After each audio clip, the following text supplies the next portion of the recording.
Η γερόντισσα Μακρίνα έλεγε: «Πώς θα περάσουμε τα τελώνια την ημέρα της αναχωρήσεώς μας?» Εγώ όταν το βάζω αυτό το πράγμα στο νου μου, τρέμω, φοβάμαι πάρα πολύ και λέω πως θα με περικυκλώσουν την ώρα που θα ξεψυχάω. Όλα τα τελώνια θα μαζευτούν εκεί κοντά, θα με τραβούν από εδώ, θα με τραβούν από εκεί και θα μου λένε: «Αυτό έκανες, εκείνο, το άλλο». Πώς ανεβαίνουν την κλίμακα αυτή? Πώς θα την ανέβω? Είναι η πιο φοβερή ώρα.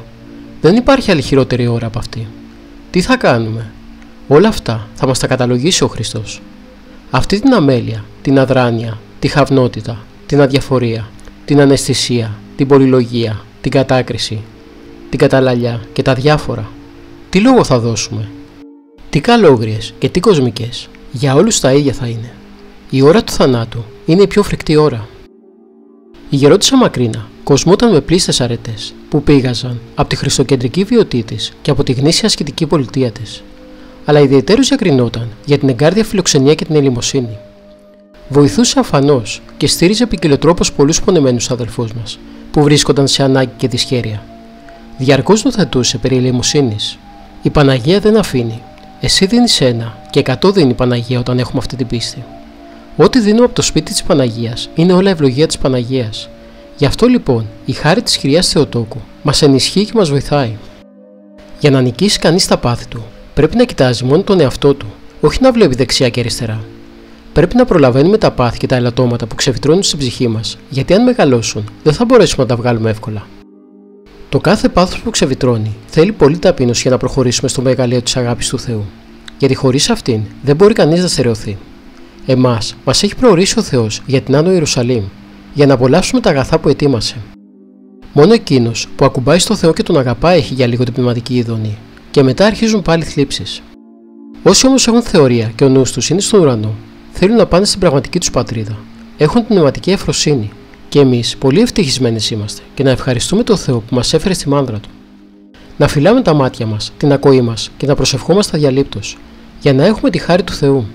Γιατί όσο αγωνιζόμαστε, βάζουμε στην άκρη και δεν θα φοβηθούμε ό,τι και αν έρθει. Όταν ο άνθρωπος προσεύχεται, βλέπει το διάβολο από που έρχεται να το χτυπήσει. Ενώ όταν είναι ξένιαστος, τρυπώνουν τα δαιμόνια μέσα του, καθώς έχει αμέλεια και σκληρότητα και κάνουν σαματά. Και σκοτίζεται ο άνθρωπος και γίνεται σαν το διάβολο. Τα κλειδιά από την πόρτα της ψυχής μας πρέπει να τα έχουμε στα χέρια. Να μην αμελούμε τα καθήκοντά μας, να μην δίνουμε σημασία στις επιθυμίες μας, στα φαγητά, στις αναπαύσεις κτλ. Θέλω να επικρατήσει σιωπή, να λέτε την ευχή, να προσεύχεστε, να μου κάνετε ένα κομποσχήνι με σταυρό και μία παράκληση. Για να είναι μία ενίσχυση για μένα αυτό. Να μην αργολογείτε, συζητάτε και με ψημυρείτε. Την ευχή να λέτε για να βρούμε το Θεό. Πρέπει να κυνηγήσουμε το Θεό, να μην αφήνουμε λεπτό να πηγαίνει χαμένο. Όσο το δυνατόν, να πιάσετε το Θεό, γιατί αυτές τις μέρες που περνούν θα τις αναζητούμε και δεν θα τις βρίσκουμε. Με αγάπη και καλοσύνη να μιλάμε. Η μακαριστή γερόντισσα Μακρίνα ήταν μεγάλο πνευματικό ανάστημα, μορφή οσιακή, δεμένη με τα χαρίσματα του Αγίου Πνεύματος. Ήταν πνευματική μάνα και είχε το χάρισμα να σας ξεκουράζει. Η γερόντισσα Μακρίνα διακρινόταν από τη χάρη που τη διακατήχε. Τα νεανικά της χρόνια τα πέρασε στο Βόλο. Ο Άγιος Θεός τη δοκίμασε ως χρυσόν στο χωνευτήρι. Πείνασε και δίψασε. Πολλές φορές παρακαλούσε τις πέτρες να γίνουν ψωμάκια. Αργότερα λυπόταν όταν έβλεπε τη μαχιάρ του στους δρόμους πεταμένα. Η καρδιά της ήταν δοσμένη στον Κύριο. Αγάπησε τον νυμφίον της Εκκλησίας και έγινε άξια νύμφη του. Η αείμνηστος γερόντισσα έζησε πολλές καταστάσεις χάριτος, τόσο στο χαριτωμένο κελάκι της, όσο και στην Εκκλησία. Η ζωή της είχε όχι μόνο λόγια, αλλά και έργα, προσευχή, διδασκαλία και αγάπη στην πράξη.